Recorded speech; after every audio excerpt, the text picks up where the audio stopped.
صحیح بخاری اور مسلم کی متفقن علیہ حدیث ہے. صحیح بخاری میں 1397، مسلم میں 107.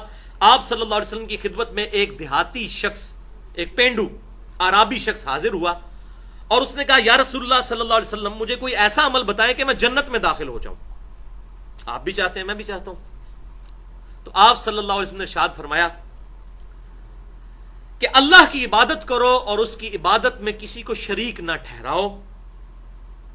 اور پھر آپ صلی اللہ علیہ وسلم نے 4 مزید باتیں ارشاد فرمائی، ٹوٹل 5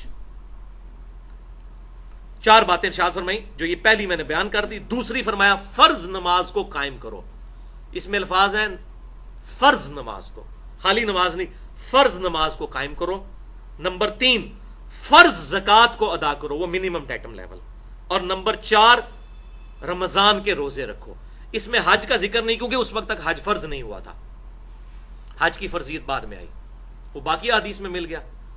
تو آپ صلی اللہ علیہ وسلم کی جب یہ بات سنی تو اس دیہاتی شخص، سیدھا سادہ پینڈو آدمی تھا، اس نے کہا یا رسول اللہ صلی اللہ علیہ وسلم، آپ نے جتنا بتایا نا اس سے زیادہ میں نے کوئی نہیں کرنا، جتنا آپ نے بتا دیا، نہ میں اس سے زیادہ کروں گا نہ اس سے کم.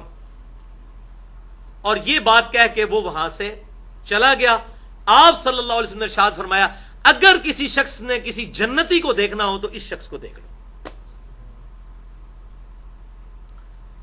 اچھا، اس حدیث کی وجہ سے ایک بہت بڑا ٹروتھ ریویلڈ ہوا ہے، جو علماء کہنے سے ڈرتے ہیں، لیکن میں ڈرتا نہیں ہوں اللہ کے سوا کسی سے.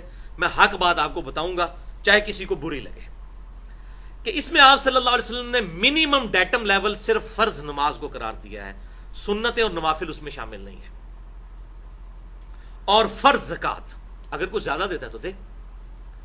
لہذا اس حدیث کے تحت الحمدللہ بالکل یہ واضح ہو گیا، ٹروتھ ریویلڈ ہو گیا کہ نماز جو آپ پہ فرض ہے وہ صرف 17 رکھتے ہیں، جس پہ اہل سنت اور اہل تشیع پوری دنیا کے مسلمانوں کا اجماع ہے. 2 فجر کی رکھتے ہیں، 4 ظہر، 4 عصر، 3 مغرب، 4 عشاء، یہ 17 رکھتے ہیں، دن رات میں بنتی ہیں. بس یہی منیمم نماز ہے جو اللہ تعالیٰ کو ریکوائرڈ ہے ایک مومن سے. اور آپ نے حدیث سنی، اس نے کہا میں اس سے زیادہ نہیں پڑھوں گا، تو پھر بھی حضور نے کہا جنت میں چلے جاؤ گے، جنت میں جانے سے کوئی نہیں روک سکتا.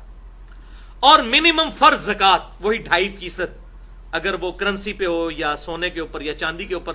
باقی اونٹ، گائے اور بکریوں کے لیے علیحدہ سے نصاب ہے. انشاءاللہ میں اگلی دفعہ ڈیٹیل سے، بڑا انٹرسٹنگ لیکچر ہے وہ. 17 علمی پوائنٹس میں نے اسی 17 کی نسبت سے وہ تیار کیے ہیں، چونکہ دن رات میں 17 رکھتے ہیں فرض، تو وہ 17 علمی پوائنٹس انشاءاللہ میں اگلی دفعہ ڈسکس کروں گا. تو اس سے یہ بات پتہ چلی کہ بعض لوگ بےچارے بڑے مصروف ہوتے ہیں، ان کے لیے نماز پڑھنا بڑا مشکل ہوتا ہے، اور مولوی اس کو عشاء کی وہ 17 رکھتے ہیں بتا رہا ہوتا ہے، اور وہ زور کی 12 رکھتے ہیں بتا رہا ہوتا ہے، تو وہ سن کے ہی بھاگ جاتا ہے. تو مجھ سے کوئی اگر اس قسم کے مصروف لوگ جب کوئی بات پوچھتے ہیں تو میں کہتا ہوں بھائی 17 رکھتے ہیں منیمم ڈیٹم لیول، جنت میں جانے کے لیے وہ کافی ہے. 2 فجر، 4 ظہر، 4 عصر، 3 مغرب اور 4 عشاء. لیکن ایک حدیث ہے جو سنن نبی داؤد میں اور مسند امام احمد میں صحیح سند کے ساتھ موجود ہے، اور مشکات المصابیح میں بھی انٹرنیشنل نمبرنگ کے مطابق 1330 اور 1331 نمبر ہے، کہ آپ صلی اللہ علیہ وسلم نے ارشاد فرمایا قیامت والے دن سب سے پہلا سوال نماز کے بارے میں ہوگا. جس کی نماز درست نکل آئی اس کے باقی معاملات آسان ہوتے چلے جائیں گے، اور جس کی فرض نماز میں اگر کوئی کمی نکل آئی تو اللہ تعالیٰ فرشتوں سے فرمائے گا دیکھو میرے بندے کے اگر کوئی نفل نمازیں موجود ہیں تو ان کے ذریعے اس کے فرائض کی کمی پوری کر دو. تو نفل پڑھے ہوں گے، سنت موقدہ پڑھی ہوں گی تو کمی پوری ہوگی نا. اور پھر اللہ تبارک و تعالیٰ اس کے ساتھ عافیت کا معاملہ فرمائے گا. اور پھر آپ صلی اللہ علیہ وسلم نے فرمایا نماز کے بعد اگلا پھر سوال زکوٰۃ کے بارے میں ہوگا. اندازہ کریں یہ کتنی امپورٹنٹ چیز ہے.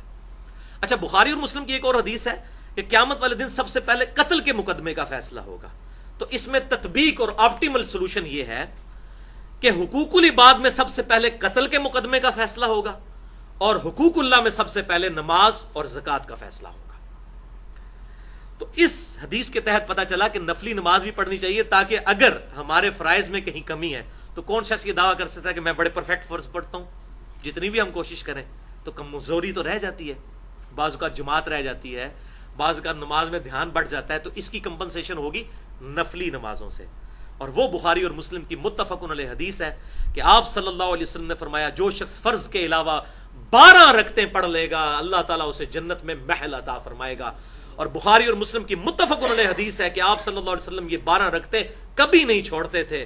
پھر امہات المومنین سیدہ ام حبیبہ رضی اللہ تعالیٰ عنہ اور سیدہ عائشہ رضی اللہ تعالیٰ عنہ نے اور سیدہ ام سلمہ رضی اللہ تعالیٰ عنہ نے بیان کیا کہ وہ 12 رکعتیں ہیں 2 فجر سے پہلے، 4 ظہر سے پہلے، 2 ظہر کے بعد، 2 مغرب کے بعد، 2 عشاء کے بعد، یہ 12 رکعتیں بنتی ہیں.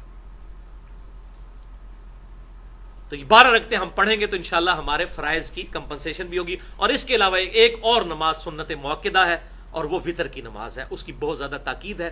ایون وہ جو وتر کی نماز ہے اور سنت موقدہ فجر کی، یہ آپ صلی اللہ علیہ وسلم نے کبھی سفر میں بھی نہیں چھوڑی. فجر کی 2 سنتیں اور عشاء کے وتر، وہ آپ 5 بھی پڑھ سکتے ہیں، 3 بھی پڑھ سکتے ہیں اور 1 بھی پڑھ سکتے ہیں، بلکہ 13 تک پڑھنا آپ صلی اللہ علیہ وسلم سے ثابت ہے. وہ انشاءاللہ کبھی موقع ملا تو میں وتر کے حوالے سے بھی گفتگو کروں گا.